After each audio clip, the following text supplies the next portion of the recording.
Narcissism and historical racism. Disclaimer: I am not condemning everyone in the white race as racist or narcissistic. Nor am I claiming that all people in the black race are innocent of narcissism. Any member of any race can be narcissistic, it just so happens that the white race was provided a platform to express these traits aggressively in history. This is about patterns. I'm exploring how the collective relationship between races mirrors the ancient struggle between the narcissist and the empath, ego versus the soul. A way to understand how history itself can reflect the inner conflicts of the human mind. The inner battle within the white race. Long before the white race ever dominated the world, it first dominated itself. See, before racism became black versus white, it was white versus white.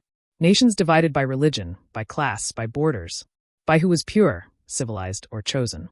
They discriminated not by skin, but by belief, culture, and power. The Crusades, Christians slaughtering other humans in the name of a pure faith, revealing the ego's need to feel divinely superior.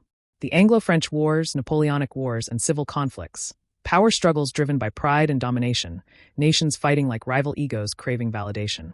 Then came Adolf Hitler, who declared that blonde hair and blue eyes were pure, and everything else inferior, not realizing he was simply externalizing his own inner war. His hatred for the Jews was not about religion or ethnicity alone, but about his ego's fear of difference, the very thing he despised within himself. When the constant infighting left Europe fractured and exhausted, the ego sought an external mirror for its obsession with superiority. It could no longer bear attacking itself, and so it projected that same internal narcissism outward, onto the black race. Racism became the ego's escape from self-destruction. Instead of fighting one another, they united in the illusion of being one superior race. A collective narcissistic identity built on the denial of their own inner conflict. In truth, racism was not born from strength, but from exhaustion.